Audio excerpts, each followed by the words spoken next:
Hey animators, so this video is just going to go through installing and using the tool, some of the features and benefits and some of the limitations and so on, just to give a good idea and overall view of how it works. First thing I'm going to do is I'm going to install it. I'm going to take the easy route. I'm going to use this drag and drop installer, drop it into my viewport, and you'll see that whatever shelf you had playing down here will have that icon added to it. You just click on that and that's the GUI. All you need then is an animated object. I'm going to keep things simple for this demo, just to use a sphere. And I'd say the usual workflow for kind of polishing, spacing, and arcs is to add a motion trail and then adjust your animation to make the motion trail look good. Well, this is the opposite of that. So I'm going to create a path, and it's created it's just using a NURBS curve basically to represent your motion, but you can adjust the style here. You can change the colors, you can change the thickness, and it'll remember this when you run it again. I'm going to stick with yellow for now, and you close that up and again. But these are the main tools you use. The first one up here allows you to smooth the shape of the path, so that will kind of soften it overall and just give you generally kind of a smoother look to the path. And then these three sliders here are all to do with the spacing along the path. And so when you start using these, you'll see the actual curves or the points along the curve. And different to graph editor kind of polishing and easing, it tries as much as possible to keep the curve. So these points will just move along the curve rather than getting closer together in world space, if that makes sense. You won't flatten the arc by using these spacing tools too much. So this one, the first one there is equalize. And that's basically just like giving a linear interpretation. It's not doing a lot in this case because my spacing was already quite even. The second one is a bit more dramatic. This is ease out and in. So this will ease from the start of the curve to the end of the curve. So, it's like a slow out and a fast in, and you can get really extreme with that. You'll see the middle of the curve does start breaking down, obviously, because you've only got like one frame between these ones, whereas you've got lots of frames here.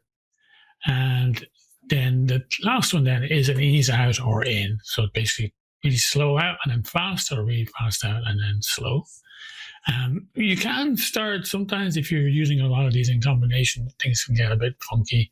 You can kind of lose like where's my original spacing? So if you right click on any of these, it'll just reset the spacing back to what the curve was before you started playing with these. So for demonstrations purposes, I'm going to do like a really tight ease out. Before you bake it, then you just check there's an option here, keys only. In this case, I've only got a couple of keys, so I'm going to disable that because it won't capture much of that information. So I'm just going to bake it, and you'll see now it's got that really tight spacing at the beginning and at the end. And it's keeping as much as possible the original path we had.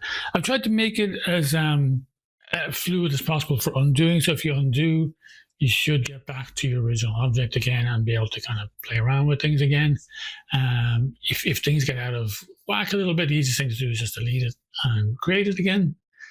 It's quite a quick process. And so that's the main thing, really. One of the limitations I should say is that this tool is really intended as like a surgery tool when you're doing your last bit of polish and you're just trying to get the spacing and the arcs really nice on a shot. It's not intended for like bulk heavy duty work with lots of keyframes. I'll demonstrate that actually. If I just extend this in animation, say to 100 frames, if I now delete and recreate the path, you'll see I've got a much longer path and I've got 100 frames to deal with.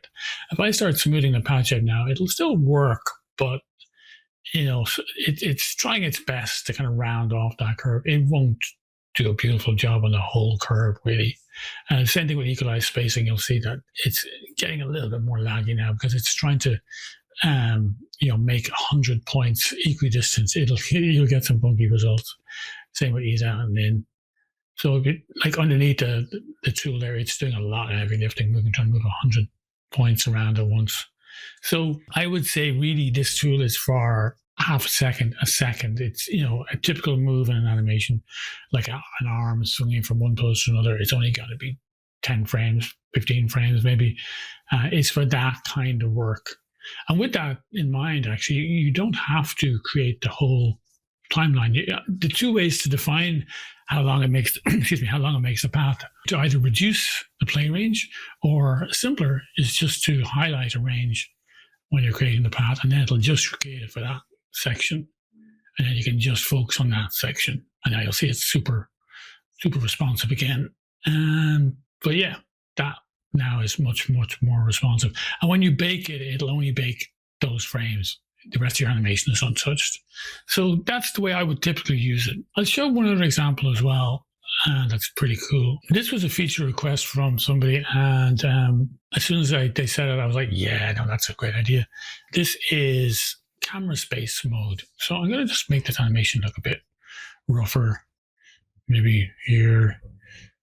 So now that you can see in this view, I've got the actual, what we're seeing. This is my camera, my animated camera, and it's moving in kind of noisy sort of way. So there's an option up here, camera space path. So if I enable that, and then I make sure I click in this viewport, that tells the tool basically what camera to use, and I create a path. That path has now been created in camera space. You'll see it's actually constrained to the camera. It looks weird in this view, but it actually makes sense for what's happening in. It's tracking what the object is doing in camera space, and you can see this. See there at the end, there's a lot of noise. So let's just try smoothing that a little bit and tighten the spacing at the end.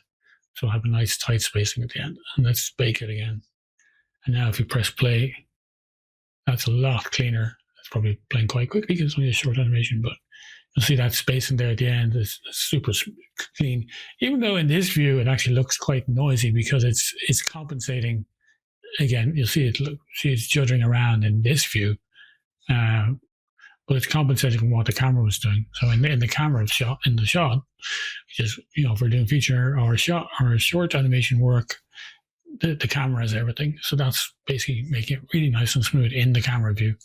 And again, I can undo that and maybe make a different choice.